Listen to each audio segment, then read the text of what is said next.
sana Eden Bahati kwa kuweza kutupitisha katika habari za michezo na burudani, na ndivyo ambavyo tunatamatisha habari yetu ya kutwa nzima leo kutoka hapa Channel 10+. Mimi ni Fatma Hassan, nikutakia usiku mwema. Utabiri wa hali ya hewa ndio unaofuata kwa sasa.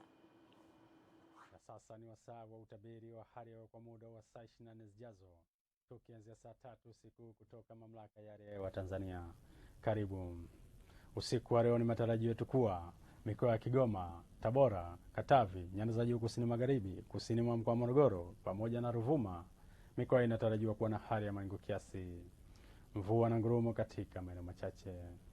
Maeneo mengine yaliyosalia hapa nchini yanatarajiwa kuwa na hali ya mawingu kiasi na makavu kwa ujumla.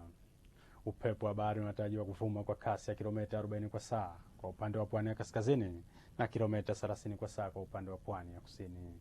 Hali ya bahari inatarajiwa kuwa na mawimbi makubwa. Ziwa Victoria pamoja na Ziwa Nyasa, upepo wa ziwa unatarajiwa kuvuma kwa kasi ya kilomita 30 kwa saa. Hali ya ziwa inatarajiwa kuwa na mawimbi makubwa kiasi. Ziwa Tanganyika, upepo wa ziwa unatarajiwa kuvuma kwa kasi ya kilomita 20 kwa saa. Hali ya ziwa inatarajiwa kuwa na mawimbi madogo.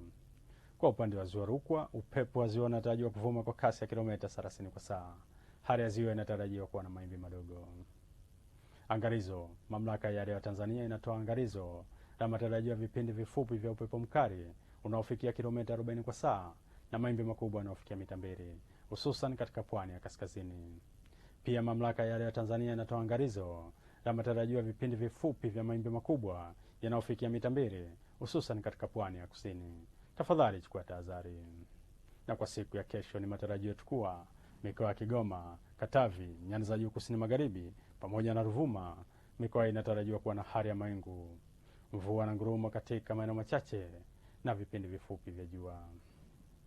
Kagera, Geita, Mwanza, Shinyanga, Tabora, Singida, Dodoma pamoja na Morogoro, mikoa inatarajiwa kuwa na hali ya mawingu kiasi, mvua na ngurumo katika maeneo machache na vipindi vya jua. Lindi pamoja na Mtwara, mikoa inatarajiwa kuwa na hali ya mawingu kiasi, mvua katika maeneo machache na vipindi vya jua. Maeneo mengine yaliyosalia hapa nchini yanatarajiwa kuwa na hali ya mawingu kiasi na vipindi vya jua. Naam, mpenzi mtazamaji, mpaka hapa kutoka Mamlaka ya Hali ya Hewa Tanzania hatuna la ziada. Asante na nikutakie usiku mwema.